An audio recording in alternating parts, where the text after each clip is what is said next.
So recently I've had some foundation work done at my house. I've done most of it myself.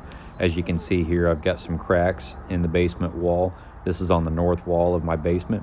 As you can see here, there's a crack running about horizontally almost across the whole basement.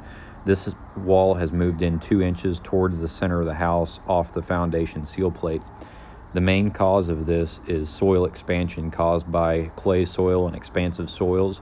When they get wet, they expand, pushing and heaving the wall in. I used 13-pound 4-inch I-beams to brace the wall. I was bracing the wall, keeping it from moving in towards the center of the house any further. These are the I-beams that I purchased, along with angle iron, shown in the future here of the pictures. So this device here is known as an iron worker. The iron worker punches holes with a die into 1/4-inch angle. The angle iron shown there on the left of the screen is 1/4-inch thick angle iron, 3-inch by 4-inch, cut to 1 foot length, with 5/8-inch holes punched in them. So there's 4 5/8-inch holes in each one of them. Here I cut my bracing, or my cripple studs, to go into my floor joist to brace the floor jacks that I'm using.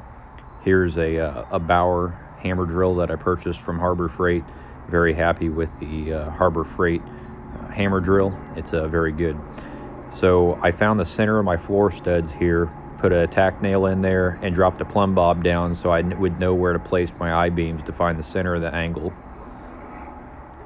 Once again, hammer drill. Very impressed with that hammer drill. It worked out very good. I drilled about 48 holes or more, and just went through it like a champ. So then I used concrete anchors, 5/8-inch by 4 inches deep anchors. I used 4 of them. I drilled the 2 outside holes first, and then drilled the 2 insides after I had the anchors in place. I also replaced my gutters because, once again, soil expansion and water is the main issues for this basement failure. As you can see here, I mounted all these plates alongside the wall. So I set my I-beam between the wall and the lip of the 1/4-inch angle I-beam. So the eye, or the center of that I-beam, will set between the 2 center 5/8 bolts. I used a mixture of water with a garden sprayer to keep the dust down, and also a shop vac to clean up the dust as I went along, because you need to clean the holes out after you drill them in masonry. So in order to get my wall moved in 2 inches at the top of the seal plate. So in order to get it pushed back out, I had to notch the seal plate, as you can see here.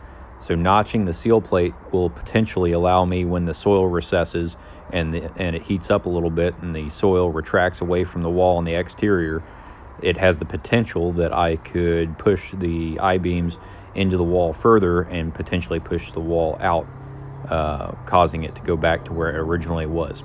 As you can see here, these I-beams set in place, or set into the seal plate. And as you'll see here in the next pictures, I create a cripple stud, and in combination with a floor jack, to allow me to add top pressure to the beam to push it out. Like I said, because of this being a water issue, I did install sump pump as well as new gutters, and did some grading work around my house to help drain the water away from my home. So yes, putting this bracing in there will help. But if the main cause of this issue is caused by water infiltration and water pressure on the wall, we want to fix that problem first and foremost. So I pulled off all the gutters on my ranch-style home with the hip-style roof.